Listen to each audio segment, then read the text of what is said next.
Walk us through what it means when we're talking about markup and 4 frantic days of negotiations. Sure. So it means the House Ways and Means Committee is going to take 4 days to consider this huge bill that they just dropped on Thursday, and they have made some technical corrections and other revisions since then.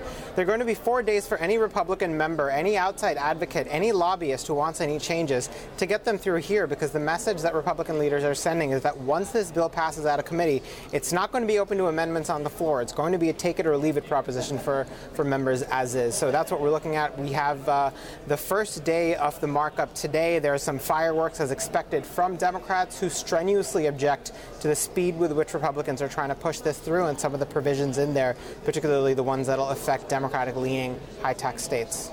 Sahil, it's pretty obvious that one of the big sticking points is going to be the whole state and local stuff, and that's going to lose the GOP a handful of Republican votes from places like New York and New Jersey. What else in the bill looks like it'll be the most sensitive?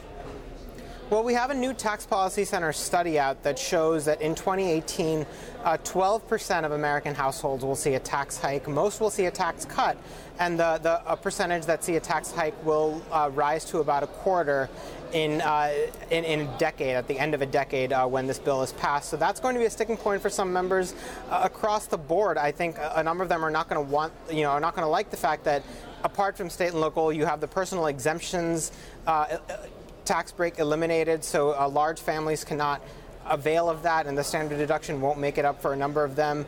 Then you'll have parochial issues, like, for instance, wind energy tax breaks in Iowa, things like that. Across the board, a number of conservatives are also not happy with the fact that the pass-through provision, 25% rate, has some limitations on what kinds of businesses can avail of it. So we should be expecting some corrections and changes this week. Sahil, we've seen the same tactics played out here. Again, we've got the act in secrecy, and then once you've announced it, act really, really fast. And as you've said, we've got effectively a several days now of negotiations back and forth. But the moment this hits the House floor, it's a take it or leave it vote. How risky is this? Well, it's risky if Republican leaders are not, adequately taking the temperature of their members. Now, I suspect Kevin Brady, the chairman of the committee, and Speaker Ryan are.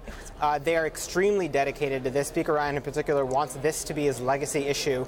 So I think they're paying very close attention, and I do think they're getting a lot of feedback from their members and trying to incorporate as much of the accommodations as they can. It's a very difficult balance because they only have a $1.5 trillion deficit increase allowed in the House. So they can't just keep giving and giving without taking away. The question is, can they fit that overall tax bill inside that $1.5 trillion box, which, by the way, is only good for the House. Once it goes over to the Senate, it's a whole different set of rules.